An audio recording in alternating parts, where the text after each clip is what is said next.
Yo, what's going on YouTube? Jan Moses here back with another My Team video. Now in this video, I'm going to be going over why I think Clutch Time Offline is going to be a really good, if not the best, method for grinding for Pink Diamond Hakeem Olajuwon if you're an offline grinder. You can see all the different paths that you can take to grind for Hakeem. I think if you enjoy playing online, then I think Unlimited is going to be your best bet overall. I think it's going to be, if you're good at Unlimited, probably the least amount of time that you sink into the grind for Hakeem. Clutch Time Offline, I'm going to show you my method shortly. We may as well just hop right into it. I'm going to show you my lineup right here. This is my preferred lineup for Clutch Time Offline. And with this lineup, at the top end, I've been getting games done in 6 minutes. And that's from loading screen to loading screen. I'm factoring in loading into the game, winning the game, exiting the game, that short loading screen, and then the door game or whatever they're calling it at the end. And the game mode's actually relatively rewarding, at least right now. I'm getting roughly 1,000 to 1,200 MT at least for every win. And then from the door prize, I feel like if I were to average it out, because when it comes to the MT reward you can get from the door prize, you can get anywhere from 500 to 1,500, I think. And then of course you'll sometimes get a random shoe boost, you'll get a non-sellable player pack, a badge pack, things like that.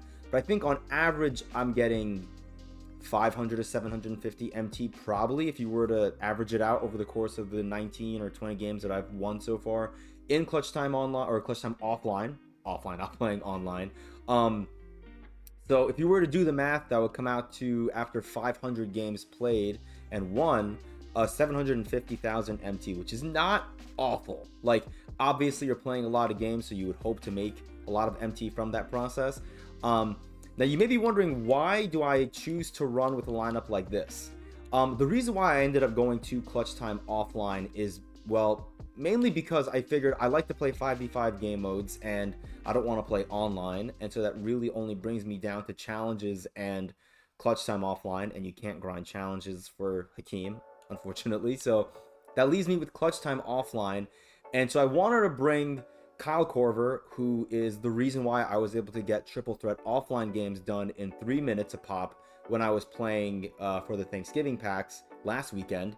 I wanted to bring him into Clutch Time Offline and see if there was a way that I could utilize him in the same way that I did in triple threat offline to try and get these games done as quickly as possible, because you need half as many wins in Clutch Time Offline as you do in triple threat offline. And so if there's a way that I could get Kyle Korver to work in Clutch Time Offline, then I could hopefully spend less time getting to 500 wins in Clutch Time Offline than I would, getting 1,000 wins in triple threat offline. For me, it makes more sense to run with a more budgety looking squad like this one than it is with top end cards, because if you play the game, you know that when it comes to the way Clutch Time Offline and triple threat offline works, I think even the pickup challenges, they'll try to match gem tiers roughly, like, plus or minus 1 gem tier with each of your players. So when I'm bringing in Kyle Korver, I've mostly been going up against Ruby, Amethyst, and the occasional Diamond card at the shooting guard spot. But then what I try to do is I try to hide Kyle Korver on defense, and I'll give you an example of that right now. Let's hop into a game. I'm not sure if I'm going to get this done in 6 minutes, 'cause I'm going to be talking, but you guys can roughly time it out and see how long the game takes me. So we're going to hop into the game right now. I want to make sure that we are recording while this is loading. Looks like we are. So I'm going to show you roughly how I play this. I already see an Allen Iverson. I'm hopeful that that's the Amethyst and not the Diamond. But regardless, I am not going to be defending that Allen Iverson with Kyle Korver. So here's basically all I do. Right when we win the tip, I usually get this play to be run off. I'll get a 3-point shot with Kyle Korver, and I usually hit that every single time. I'm running Joe Mazzulla as my coach and the Magic playbook, so I don't know if that's like a particular motion freelance that comes from running with Joe Mazzulla, but he hits a 56% contested 3, which is fine. You're going to live with that kind of shot. But you're going to usually get that action with one of your bigs setting a down screen. Here I'm going to probably get that action for Roberson. I'm not going to take that 3 with Roberson because I don't want to shoot a 3 with Andre Roberson. I'm going to see if I can get that same action again with Roberson now setting it for Korver. We are not. So what I'm going to do now is I'm going to give the ball to Roberson, and at about 3 seconds, I'm going to give the ball to Korver. I'm going to shoot that 3, and I'm going to knock it down. Kyle Korver has the best release in this game for offline play. Now, as the opponents bring the ball up, I'm going to switch Kyle Korver onto their point guard, Daryl Armstrong, I think that is. He's not really much of a shooter, because my other two players, as you see, we get a steal right there with Eric Snow, which is great. Eric Snow is gold glove, which is really, really nice. And right here, I'm just going to keep spamming quick isolation for the entirety of this shot clock. Then I'm going to hit Kyle Korver here in the corner, or I guess at the diagonal on the arc, and I'm going to pop another three. I'm going to wait a little bit. Again, 3 seconds. Pass ball to Korver. Pull up for three. Green. It's not really exciting. I'm off-balling on defense, as you can see with Bull. That is the diamond Allen Iverson, which I think this makes it an even better example to show, like, you are going to get screwed with these matchups sometime. I still have Kyle Korver guarding Allen Iverson, probably because I put the wrong person on Armstrong, but that's fine. We're going to play good defense here with Korver. He forced the miss. We're going to give it over to Eric Snow. Again, same thing. We are going to kind of wait. I want to see if I can have Crochet set a good down screen here for Korver. If not, I mean, Crochet can also hit these threes from time to time. We're going to actually try a three with Crochet now just to see. He is gold catch and shoot. So we're going to go ahead. We're going to hit Crochet here. Can I hit this with Crochet? I can. So another three-pointer goes down. Just like that, we're up by 9. And you really want to try to be up by 10 or more when it hits the 2-minute mark, because what you don't want to have happen are fouls, as Andre Roberson comes in, gets a nice block. You don't want the opposition to foul you once you hit like a minute and a half, because the fouls are going to stop the clock. It's going to slow you down. Even like that play, I get a nice block from Roberson, but the block and then that, the highlight, all that's going to do is it's going to slow you down, which is not what I want to have happen. I want to have these games done in 6 minutes or faster.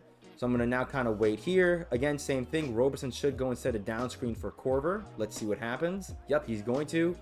He's going to go ahead and hit Korver, pull up for 3, cash. So now we're up by 12. They're probably going to call a timeout after my next bucket. At least that's what I've been noticing. Okay, or right here, they're going to call timeout, which is totally fine. Usually, if you play your cards right and you get lucky when it comes to, not swatting shots out of bounds like my not my Kyle Korver, like my Andre Roberson did earlier. Let's see if we can get a good defensive stop here. I don't know why Korver is still on Allen Iverson, even though I put him on. Look at that. Again, we got a block. That's by Bull. Hopefully that'll be a miss. Bull has been great. If you take a look at the players that I have surrounding Kyle Korver, right? We have Crochet, who's really good at hitting threes. We have Eric Snow, who's very good defensively. We have Andre Roberson, who's very good defensively. And then we have Bull, who I got from that equal chance pack yesterday. And I just like him because he's an emerald. He's really athletic. He's pretty fast for his gem tier. As we finally miss a 3 with Kyle Korver, which is actually fine, because under 2 minutes, whenever you make a shot, the clock stops. So if there was a time for me to miss a shot with Kyle Korver, it would be now. Yeah, I have Roberson and Eric Snow in for defensive purposes. And then as you can see there, he hits a shot with Allen Iverson. But that's a diamond AI. They're going to hit those shots. Now that we're up by 10, I really would like to hit a shot, because we're in that territory now where they may start to try to foul here. And I don't want them to foul. So I want to see if I can get Andre Roberson to come in and set a down screen for Kyle Korver. I'm going to call quick ISO and see if he's going to do it. If not, does not look like he will. I'm going to hit Roberson. Going to wait 3 seconds. Hit Korver. Pull up for 3. That's kind of contested. I'm going to miss that one, which is fine. Now I really need to not allow them to hit a shot on me here. No defense, but I bull right there for the swat. And we're going to hold off on shooting the ball. We only have 30 seconds left. See if we can get one more shot right around when the shot clock, or the game clock, hits 24 seconds. That way they'll hopefully just dribble out the clock. It's right around here. Hit Korver. Pull up for 3. Dude, I'm missing all my 3s with Korver. Of course, I have the lights on me now that I'm recording. We hit the mid-range with them, though. That's going to end the game. They're not going to really put up a shot, I think, here. And even if they do and they hit a 3, with us being up by 9 with 10 seconds left, they are not going to foul me, which is all I care about. A fading midi with Jaylen Brown, they're going to miss that. And just like that, an easy win. I don't know how long that took. I would say probably 7 minutes is my guess, because I had a couple of shots that I think I blocked. One of which went out of bounds. I had them call a timeout. You see here, we got the max amount of MT, 1200 MT. And you get, I think, roughly 10 to 12% XP for every game, which is pretty nice. So that's pretty dope overall. And we're not going to get the door game here because we hit 20 wins. We get 5,000 MT. So you can factor in an additional 5 to 10 seconds for the door game. But it's really rewarding, I think. And it's on pro. If you want, what you can do, because after your 40th win, so right here, 40 wins, you get 7,500 MT. If you look at the top where it says Tier 8 Pro, when you get to game 41, it goes to All-Star.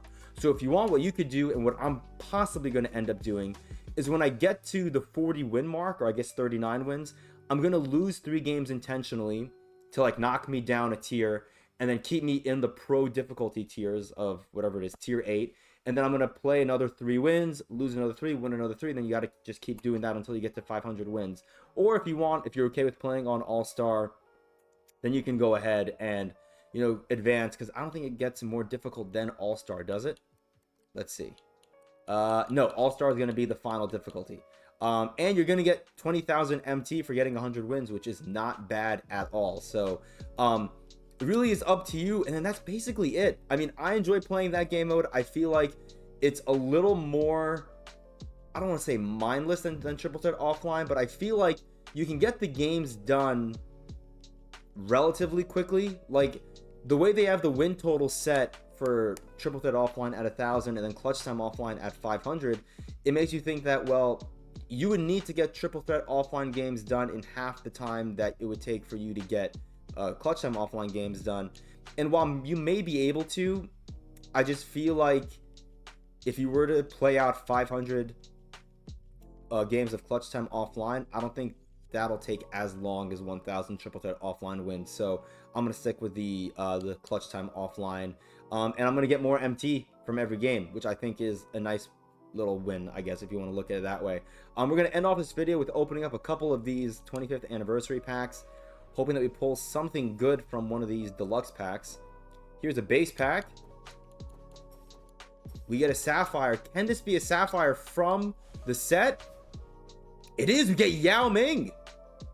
I did not expect to get a player from the set. That is a nice little W there. I will definitely take that. Now we have 2 deluxes. I would love to get a Ruby out of any of these packs. Give me a Tim Thomas. I forgot who the other Ruby is, but give me a Tim Thomas, man. I'd love a Tim Thomas. Let's see who we get out of the first deluxe pack. So we're gonna get an Emerald. Can we get a? Actually, we already have both, so it doesn't really matter who we get here. We get a Taco Fall. I already have Taco, and I'm pretty sure my Taco is also unsellable. Can I put him into an exchange?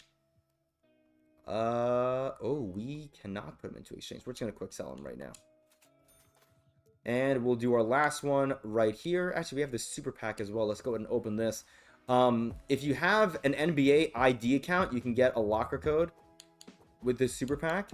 As you can see, nothing too crazy. We're gonna get an Emerald out of this. The Emerald is from a Season 2 program. We get Daquan Cook, which I do not have, I think. Actually, I may have him. I don't know. Let's see. I do not have him, which is kind of cool because I have the Ruby Mike Conley from the 100 Triple Threat Offline wins I got last season, and they have a dynamic duo, which is pretty dope. All right, last 25th anniversary deluxe pack. Hopefully we get something dope out of this one. Another Sapphire. Can this be Ben Simmons? 2K, please. 2K? Of course. A Yao Ming. But I can't complain. We get a Sapphire. It's better than getting an Emerald, I guess. Can I add you to a worthwhile exchange? We can. We're going to get one more base pack. Let's do it. Come on, 2K. Keeping this video going. One last pack. Let me know in the comments down below if you think that Clutch Time Offline is the best game mode to grind for the offline grinders. We get an Emerald. Probably going to be a another Taco Fall. Okay, we got a good number of players from the collection here. I have nothing to exchange this in, right? I know I checked this earlier, but yeah, let's just quick sell for 4,475. I think Clutch Time Offline is the way to go. You're gonna get a good amount of MT. You can get the games done pretty quickly, and if you're like me and you enjoy playing the 5v5 game modes more than the 3v3s, like the Triple Threat Offlines. I mean, even like when it comes to Park, I enjoy playing Rec over 2v2s and 3v3s in park. So, but that's it. That's the video. Hope you enjoyed. And if you are able to get any use out of this video, you know, leave a like. Let me know. Hopefully you're able to get Hakeem if you choose to grind for him. There really is no easy way to skin the cat when it comes to getting Hakeem. If you want to save time, then go and play Unlimited, and hopefully you get him done quickly. And by him, I mean getting, you know, the 22,000 points you need for Hakeem quickly. Just know that on that grind to the 22,000 points you need for Hakeem, you're probably going to lose a number of your brain cells from playing Unlimited. So I'd rather be brain dead and play Clutch Time offline and get MT while I'm watching, you know, some of my favorite streamers on Twitch like Broth Cindy, or watching some of my favorite YouTubers like Broth Cindy as well. So yeah, hope you enjoyed. Until next time, I'll see you later.